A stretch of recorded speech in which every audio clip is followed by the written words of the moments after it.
Oh, hello. We are embarking on a vlogging project, and I just realized I never filmed an intro for this. So, we are rereading the 4 Agatha Christie books that I have read in the past, but at the time, like before I did this project, I basically remembered nothing about them, and therefore I didn't feel like I could really rank them or talk about them to people.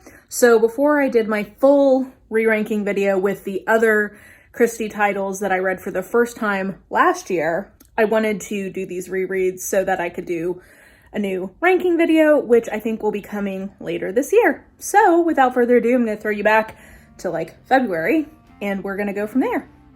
Enjoy. So I just realized I forgot to tell you guys that I've started my rereading project with Parker Pyne Investigates, and I'm really enjoying it so far. I forgot. So Parker Pyne's whole thing is that he's kind of a detective. Oh, by the way, there's a kitty cat. He's kind of a detective, but really he specializes in helping people be happier in their lives. He used to be a statistician for the British government, and so he thinks he knows, like, based on statistics, what will and won't make people happy. And so he advertises like, hey, if you're not happy, come to me and I will tell you how to make yourself happy, or I will make you happy. The problems tend to not be like, there's no murderiness in these mysteries, and they're not really mysteries. They're more kind of like in the thriller vein, or almost even just sort of like kind of a mysterious short story. I don't know, it's different than what Christie normally does. And I did I'm halfway through the third one, and for the first 2, I definitely remembered them once I started listening of like, oh yeah, this is how this one ends. So, so far I'm really enjoying them. They're very light. They've got the lovely Christie prose, but without the bodies. So if you're looking for like a less violent Christie, I think Parker Pyne is a pretty good one to go to. But yeah, anyway, so I've listened to the first like 2.5. I'm also just loving having Hugh Fraser as a narrator back in my life. That's always a joy. And yeah, I'll check in with you guys as I've made some more progress. Hey, so it is a few days later. Marple's having some breakfast. I was gonna check in because I have been really enjoying these Parker Pyne stories. I think I mentioned they're just very light in their tone, and the stakes are a little lower for the most part, which is just a little bit different and a little nice. I will say the thing that keeps like jarring me out of these stories are sort of the in its time elements. The level of misogyny, the internalized misogyny, I guess, of some of these scenarios, especially with regards to like unfaithful spouses, is a lot. Every time it happens, I'm like, ooh, like I was, enjoying this, and then that happened. And then the other one, I just finished listening to the first one that has like an actual like murder mystery component to it. It was very jarring because there's a concept in English boarding schools, hopefully not now, but definitely kind of like in the early 1900s, of older boys essentially becoming like predators towards younger boys, and there's an allusion to that happening between 2 of the characters, and it's said so casually, and I was just like, oh, like, okay, well that adds a layer of horror to this story that I know that Christie didn't intend, because like at the time it was just sort of like a thing, but it really I found it really shocking. Yeah, it was just really jarring. So I just wanted to mention, I am still enjoying these, but whenever those moments happen, I'm like, it totally disrupts my otherwise pleasant experience of the text. So yeah, I think I've got 3 or 4 stories left, and I will check in with you guys when I'm done. So I am doing my makeup because I'm getting ready to film some other things, and while I was doing my makeup, I was finishing up Parker Pyne Investigates. Okay, first of all, in terms of like it being a reread, how much did I remember? I would say I remembered the solution to about 50 to 60% of them. Actually probably higher, maybe closer to like 60 or 70%. At some point I was like, oh, okay, I think this is the one where this happens. So I can confidently say that I did, I think, read all of these at least once in the past, because that was something else I wasn't sure of. With Christie's short stories, it's always kind of hard to know if you've read all of them that there are to read, because there's so many different editions and collections and whatever. So I'm pretty sure that I did in fact read all of these in the past, because I remembered the solution to a good number of them. And I would say this is not that memorable to me, but I had like fun listening to it. So it's been a nice, just sort of like companionable short story collection to accompanying me throughout my days for the last week. I wouldn't say that it's one that I'm super passionate about. I think that it's an interesting concept, not having all of them be based around a murder. Like, not all of these short stories are kind of like murderous in their mysteriousness. And also, most of them are not mysteries. Some of them are. Like, there's one that involves like a jewel thief. There's one that does, actually there's, you know, at least a little bit of murder in a couple of them. And there's a couple of sort of slightly more mysterious ones. But for the most part, they're just sort of like little everyday problems. And those honestly were the ones I liked better. I liked it better when the stakes were very low. So I wouldn't say Parker Pyne, like I've found like a new rediscovered Christie favorite. I think there's a reason I didn't remember these super well, but I would give it like a 3.5. Like, I like this better than I like, you know, some of the other Christies I've read. I had a nice time for the most part reading it. And yeah, like I get his vibe. Glad to have that kind of refreshed in my memory. 3.5 stars. Good. Solid Christie. Not one of her best in my opinion. Like, this is not one of my favorite versions of Christie, but fun enough. So that's one down. We've got 3 more rereads to go. See you then. Alrighty, so I am on to Murder is Easy, which is a standalone mystery from Agatha Christie, and I have read it before.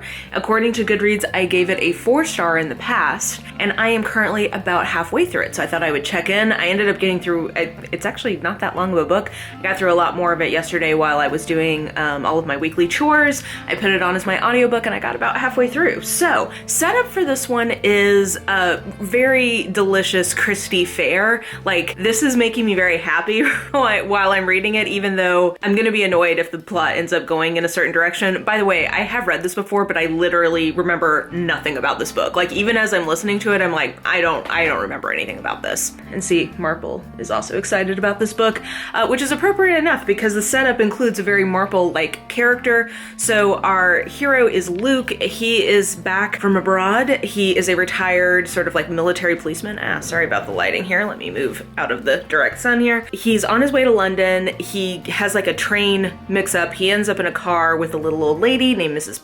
Pinkerton, and she is on her way to Scotland Yard because she believes that somebody is killing people in her little village. And she doesn't have a lot of proof, but she feels like she has to go tell them, and she tells him who she thinks the next person is going to be, which is a Dr. Humblebee. And lo and behold, Luke sees in the papers a few days later that she was run over by a car in London, so she died. And then he also sees a notice like a week later that Dr. Humblebee is dead. So this gets his suspicions up. He is staying with his friend Jimmy Lorimer. Lorimer is a very popular last name, by the way, in Christie, but that's neither here nor there. And he says, oh, I actually happen to have a cousin who lives in that village. I will write to her. You can come stay with her and do like some, you know, covert investigating. He goes under the premise of writing this book. So he is basically trying to figure out who done this. So my impressions are that this is what I love in a Christie. As I mentioned, I'm just like smiling while listening to this because it's very, I mean, it's the little English country town. It's post-World War II, so it's like prime Christie time in terms of the writing. It is a lot of like secrets from the past kind of a thing. So Mrs. Pinkerton said that she was suspecting a man who had a certain glint in his eye. So that's where the investigations are focused. I am wondering,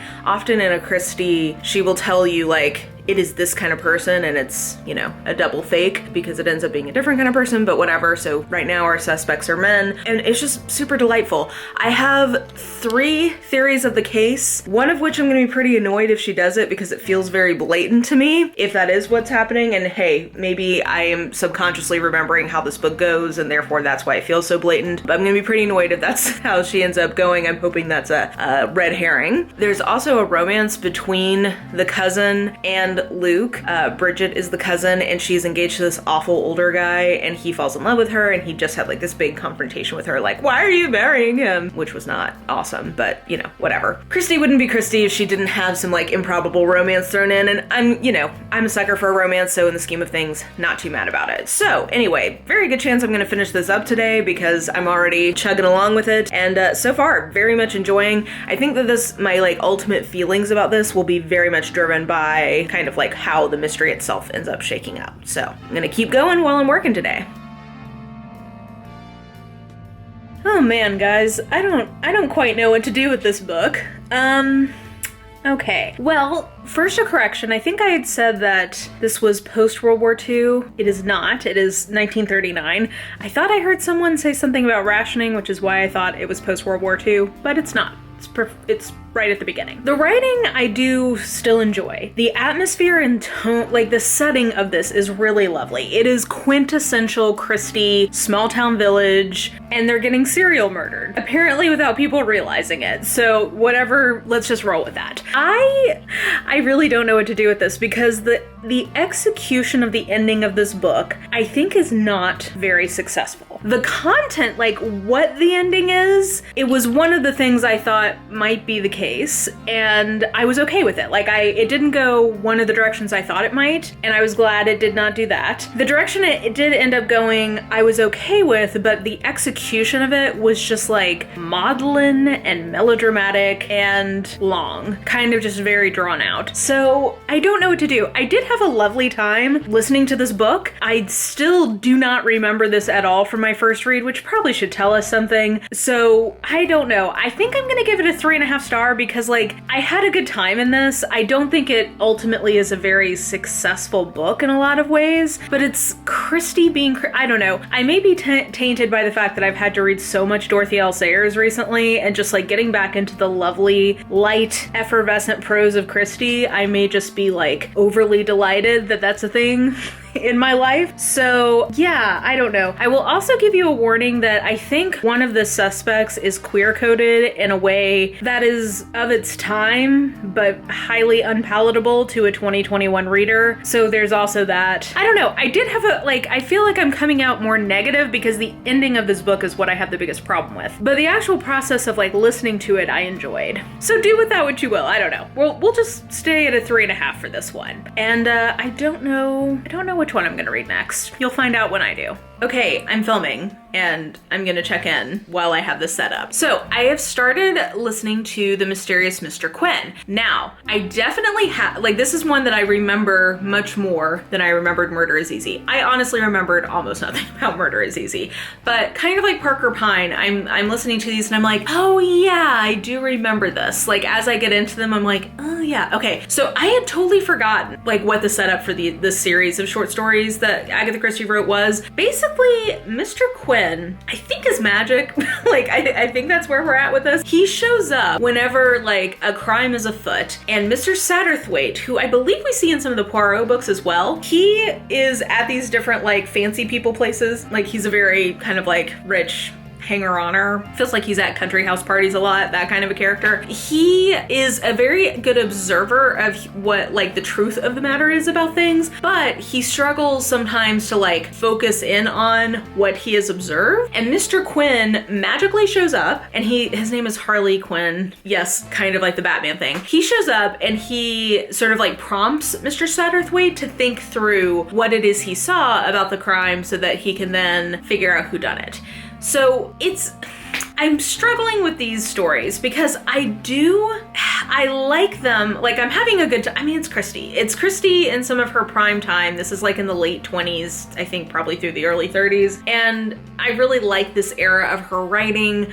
I like her short stories, and these are good little puzzle mysteries for the most part, but they feel because the method of them is that Satterthwaite is basically recounting a story and then figuring it out. It feels a lot of like it's telling rather than showing, which I think is probably true of a lot of her stories, but I guess I just don't mind it in other ones. But for whatever reason with this main character combo, I'm noticing it more, or it's bothering me more. I don't know. I'm still having a good time in these, and there's a couple. I actually think that there was one with like the Roundhead and the Cavalier mystery. I forget what that one was called, but I really liked that one quite a bit because it felt like a really good little Christie puzzle. I think some of the motivations of the characters in these feel weird. I don't know. There's just something a little off. So I'm gonna keep going, and I will let you guys know if I figure out what it is about these that is kind of rubbing me the wrong way. That's too strong. I'm making this sound like I'm not enjoying it. I guess I just love Christie so much that if I'm not having like a fantastic time, I'm always like, why am I not having the best time right now? Because this is the best stuff. And I don't know yet. So I will try to like think about that a little bit more, and I will check back in once I have made a little bit more progress. I think I've read 5 stories so far, so I still have a few to go. Okay, so I am, I think 75% of the way done now with the collection. And I think I'm getting more words to explain why I don't love it the way that I was hoping to. So for one thing, I think that these stories are incredibly sentimental. And I mean, hey, look, I love a romance. I love a tender scene. Far be it from me to like hate on some level of sentimentality. I'm for it. But in this particular case, I feel like it is making everything feel quite overwrought and the stakes feel just like not satisfying, I guess. There's also so much either attempted suicide, actual suicide, or faked suicide. So it was actually murder, but it's made to look like a suicide. So that seems to be a big thing. And then I think I don't love Mr. Satterthwaite as like a main character. His main and defining characteristic seems to be that he is old. And there's like this constant discussion about like being an observer of life or like watching the stage of life play out. I don't know. I don't think he's a very compelling close third person narrator. So like, I don't know. I just am not vibing with him the way I want to. And Mr. Harley Quinn. Okay, so he is clearly magic. The more we get into this, the more I'm like, okay, yeah, he's meant to be magic.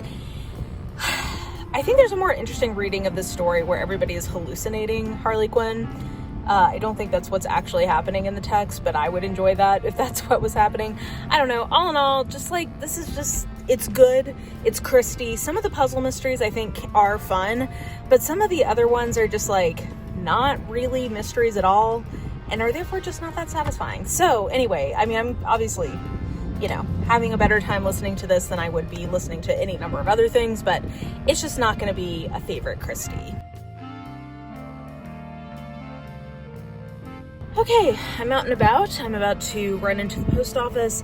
I am starting towards 0, and as soon as this got going, I remember what the twist is, but I don't really remember the story. So I'm remembering the ending, but not the story, so I think this will still be interesting to see how it goes. Yeah, so far, like, seems like solid Christie, into the vibes. There's a little bit of meta-ness at the beginning with this old dude talking about the nature of crime. There is a guy who tried to kill himself unsuccessfully.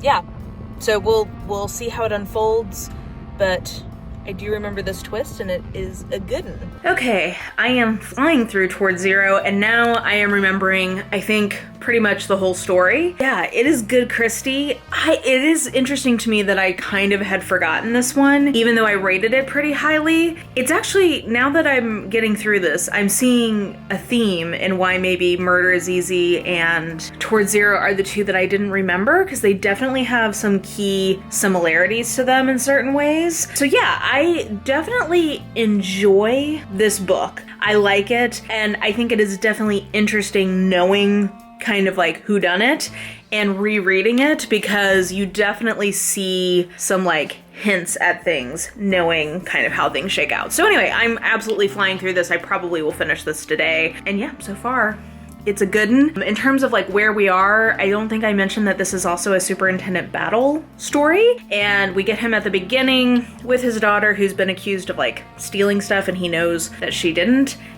But she like has the personality type that like when accused, she kind of freezes up and just is like, yeah, okay, I did it. So there's like a little interlude with that.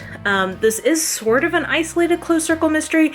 I would call it like an almost isolated closed circle mystery, because they are all at Gulf's Point. Is that the name of the house? Which is, I guess, did I tell you who I didn't even tell you guys what this was about. Okay, so Neville Strange is one of our main characters. His wife, Kay, and he are going to his sort of like adoptive mother's estate. And he has an ex-wife who is also very close to his adoptive mother, who will also be there, called Audrey. And he left Audrey 4K, but he wants them all to be there together to try to like essentially, you know, be modern and make friends. That doesn't seem like a great idea once they all get there. There's also like the mother, foster mother, adoptive mother has like a companion, and then there is this dude, like a couple of guys who, like one of them is a tennis pro who Kay seems to have like some kind of flirtation with. There's another guy who's like a longtime friend of Audrey, and Audrey is there. So they all get together, and the old dude we met at the beginning is also at this house. They have dinner. He tells like this story, the old guy does, and then when he gets back to his hotel, the elevator seems to be out of order, but it's not. And so he's forced to walk up the stairs, and because of his heart condition, he dies. And then also we have a murder of the adoptive mother, and there's some like clues that seem to be pointing in one way and then maybe not. So anyway, those are kind of like the bodies, and now we're figuring out who done it. And yeah, it's definitely, especially the writing, I feel like on this one is very, very nice and very like Pete Christie. So anyway, like I said, I think I'm gonna finish this one today, and then I will be done with my full reread, and I'll be able to like do my ranking and everything. That is very exciting. So I'll check back in once I have actually finished. Okay, so I am on my way to cocktail hour, and I finished up Towards Zero. So I did end up really enjoying this. I actually have very similar thoughts about how I feel about it to Murder is Easy, which is I really like the solution. I like the story, but I think that the way that the ending unfolds is a little, it doesn't do the story justice. It's a little much. It's a little melodramatic. This one is not as protracted, however, as Murder is Easy, so it takes less away from it. So I think I'm going to end up at 4 stars. Really did enjoy this. And yeah, I guess I'll just circle back up with you guys to wrap up with some spoilers after cocktail time.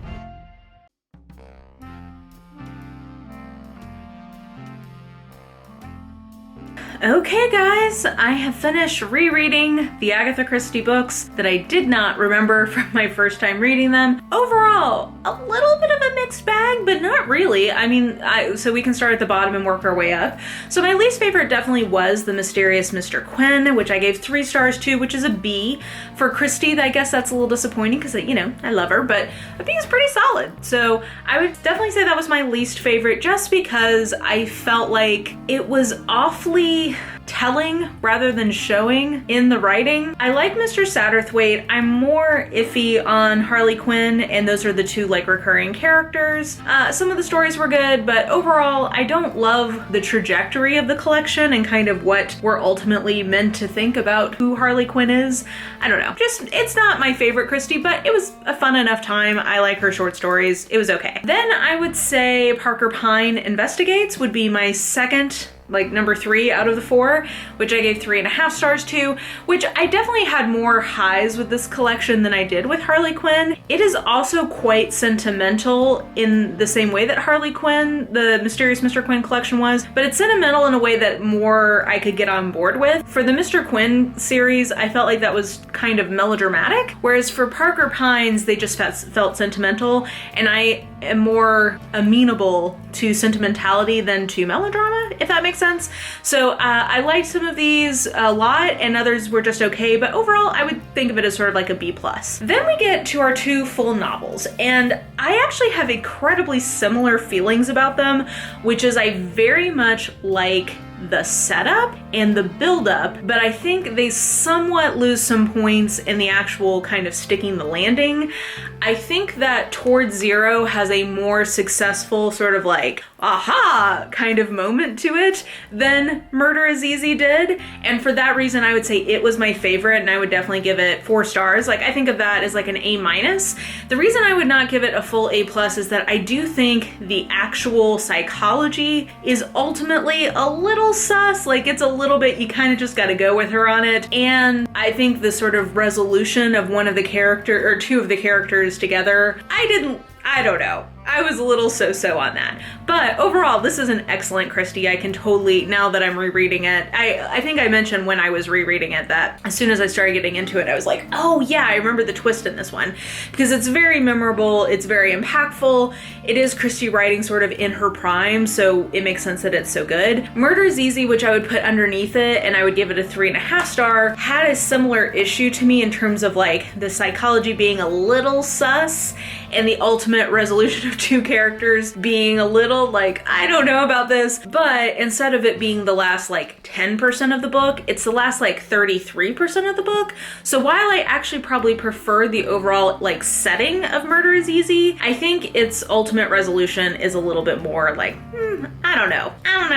Didn't totally sell me on it. I just realized when I was doing some editing that I forgot to do something I wanted to do in this wrap up, which was give a few spoilers on specifically what I see the commonalities being between Murder is Easy and Toward Zero, which is why I'm hypothesizing maybe I didn't remember them as much. So while you're seeing this version of me, I'm about to talk about spoilers. So once you stop seeing this version of me, the spoilers will be over. Spoiler alert here for Toward Zero and Murder is Easy. So the thing that I think these books have in common is that they both go for a big twist. So you have like kind of a hard pivot in one direction on a suspect, and then it's like a 180 to kind of the person you were in theory least suspecting. And I do think that the Toward Zero twist of it ending up being Neville is more effective than the Murder is Easy twist being the little old lady, I forget what her name is right now, because I do think that the Neville one happens later in the book.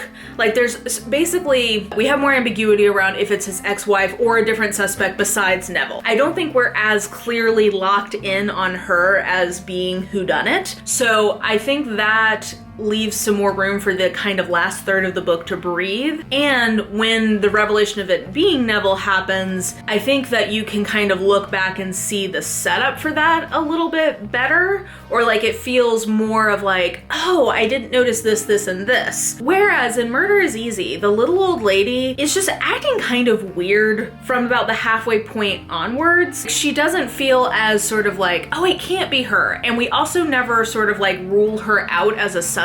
So I don't think it feels as sort of like, oh my gosh, because we didn't have this moment of like, did she do it? No, she couldn't have done it for this reason. It's more just like, oh, it's her. Also, I think in both of these, they are undercut by these romantic elements that are happening. So in Murder is Easy, we have our point of view detective and what's her face, like the hot young lady who is possibly going to be marrying, we think it's him, suspect. That goes on for like the last third. Like we really focus in on her fiance as he's the one who did it. And then we have like this romance that's happening that really, I mean, I like a romance. And from reading the reviews, it seems like the romance piece in that didn't bother me as much as it did other people, but it does feel pretty like heavy-handed. And the little old lady is just acting weird because it's like, why wouldn't she have just said this about her ex-fiance way back in the day? Why is she getting involved in the way she is? I just think it's sort of like, it doesn't feel as much of a like reveal because she is acting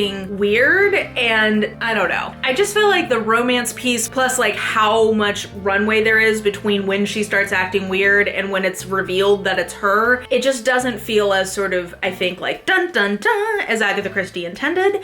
And then in Towards Zero, I think that the romance piece and like how the Scottish dude comes in with like his fake clue because he's in love with the ex-wife, like that whole bit, I think just it felt a little clunky and it didn't totally work. And that sort of ending moment that both of these books have with like, love has prevailed, I think don't totally work. So I wonder if the fact that those sort of parallel elements in these books, the fact that I'd forgotten both of them, but could figure out or remembered the twist, I just feel like that there may be some correlation there. So anyway, those were my spoilery thoughts that I wanted to include at the end of the vlog. So now I will send you back to the past when I was filming to wrap this up. I think because I didn't read the Parker Pyne or Mr. Quinn short stories in order originally, they just weren't as impactful and their kind of effect was a little bit dissipated. So I think that's why I didn't remember them. So overall though, none of these I disliked. I'm now ready to do my full ranking video, so look for that in the next month or two. Now that I have fully remembered my feelings about all of the Agatha Christie books, I can kind of revisit that whole topic.